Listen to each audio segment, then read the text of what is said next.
consider the function f of x is equal to negative 2 over x minus 1 minus 1. So this is a hyperbola. So the first question is, write down the equation of asymptotes. It's in a horizontal asymptote. So this value here will give you your horizontal asymptote.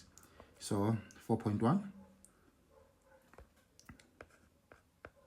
our horizontal asymptote is y is equal to negative 1.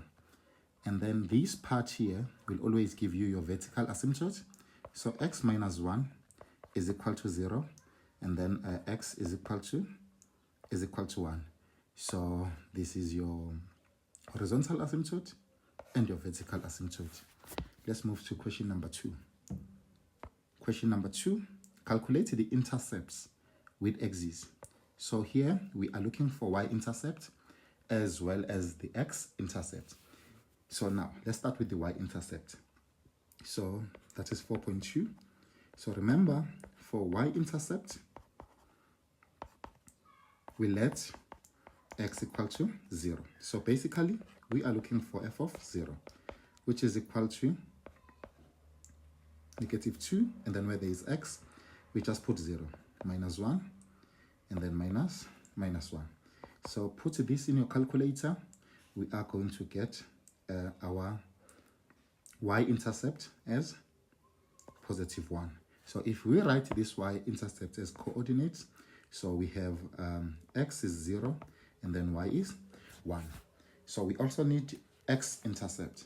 So for x-intercept, y is equal to 0. We just let y equal to 0, and then where there is f of x, we put 0. So we are going to have 0 is equal to negative 2 over x minus 1 minus 1. And then from here, we solve for x. Transpose negative 1, it will be positive 1 is equal to negative 2 over x minus 1. Remember, this is over 1. Cross multiply. So we are going to have x minus 1 times 1, which will be x minus 1, is equal to 1 times negative 2. It will remain as negative 2 now. So transpose negative 1. So we are going to have x is equal to negative 2 minus 1. This minus 1 will be plus when we transpose. So the final answer will be x is equal to negative 1. So write it as coordinates. So it is minus 1, y is 0. Let's move to question number 3. Unfortunately here, we are not provided with any diagram, so we need to improvise.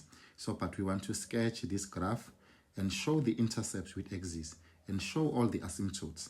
So let's sketch the graph very quickly. So, okay, we have x-axis, we also have y-axis. Now let's see. We have our asymptotes at y is equal to negative 1. Here is my first asymptote.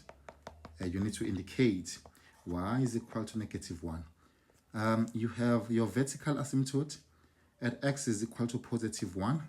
So we need to indicate here is the vertical asymptote at x is equal to positive 1. We calculated our y-intercept as 1. Okay, 1 is here, you need to indicate. We calculated our x-intercept as negative 1. Negative 1 is somewhere here, you need to indicate. Now, sketch your graph. This is the hyperbola. So you can see that your graph will be in the second quadrant. Remember, if it is in the second quadrant, it must be in the fourth quadrant also. So we have sketched our graph. Last question. Determine the equation of symmetry line that has a negative gradient. Remember, we have two equations of symmetry line. So we have the first one, we have y is equal to x plus c. This one has a positive gradient.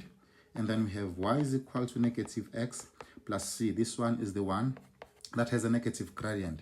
So in the question, they are looking for the one that has a negative gradient. So we have y is equal to negative x plus c. Now, to calculate this value of c, instead of x, we put our vertical asymptote. Instead of y, we put our horizontal asymptote. Now, what is our horizontal asymptote? It is -1 is equal to, what is our vertical asymptote? It is +1. So plus what? Plus c. Now transpose -1.